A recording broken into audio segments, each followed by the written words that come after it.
xin là để xó bò cho nó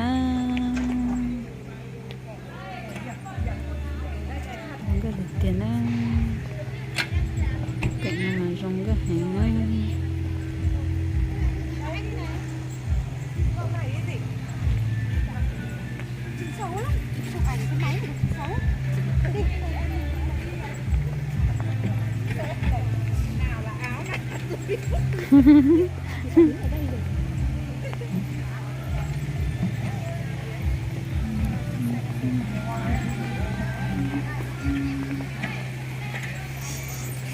xin chào. Chả biết đi đâu hết rồi. Trong cái hàng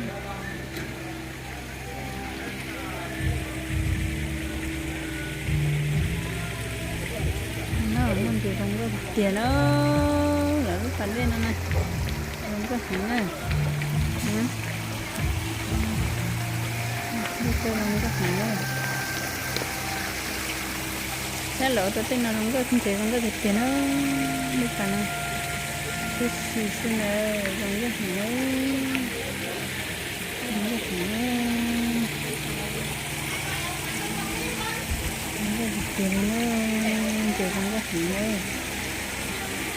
Chị em chúng tôi nhân ngày 8 tháng 3 xin được cảm ơn các anh và các đồng chí đại biểu đã tới dự vui với buổi tọa đàm ngày hôm nay. Xin được trân trọng cảm ơn ạ. Sau đây xin mời chúng ta cùng tham dự một chương trình giao lưu một số trò chơi nho nhỏ để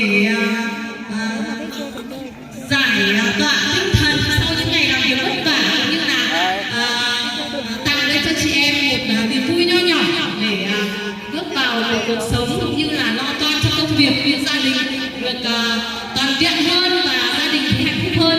Và bây giờ xin mời các anh cũng như là các cô giáo chúng ta cùng tham gia trò chơi. Đeo khẩu trang lên ạ. Xác định nha. Các chị phải đưa cho em bịt mắt em phải ra đừng nuôi ra nào. Ăn chuối. Đứng rộng ra. Các chị phải ra đừng nuôi ra ngoài nào. Đứng rộng ra một tí đi chị Tuấn ơi. Thôi để nhỉ.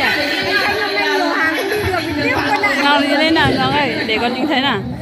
Thưa mọi người, bây giờ là trò chơi đút chuối nhá. Lần này các anh sẽ đút chuối cho các chị ăn ạ. Bây giờ các anh đút chuối này. Bóc chuối cho chị nha.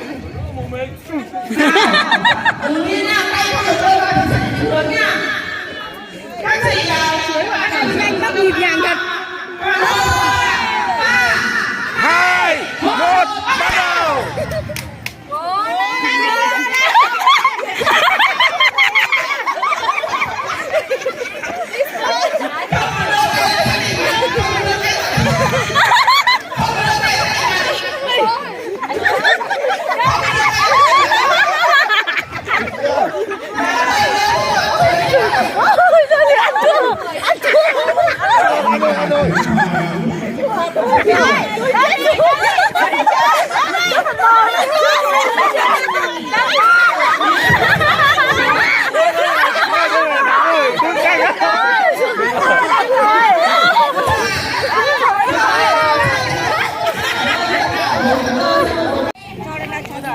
cho mỗi người một cái đĩa trước đi chứ.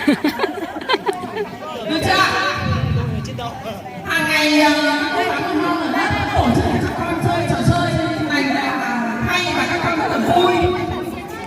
Mỗi anh chị một đĩa. Rất còn rất nhiều túi đấy chị kia theo được một đầu. Chị ai này ăn sai lẩu đấy.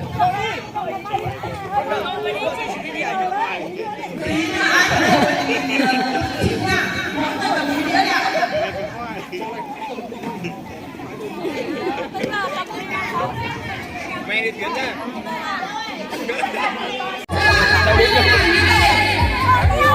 Đấy, đúng rồi. Anh này cái kim vang lên này đấy.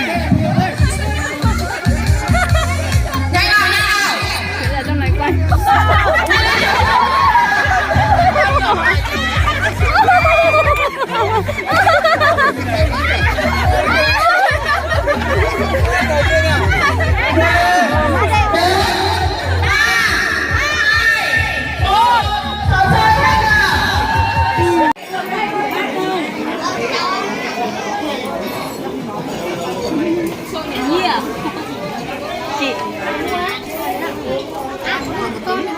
Hãy subscribe cho kênh Ghiền Mì Gõ để không bỏ lỡ những video hấp dẫn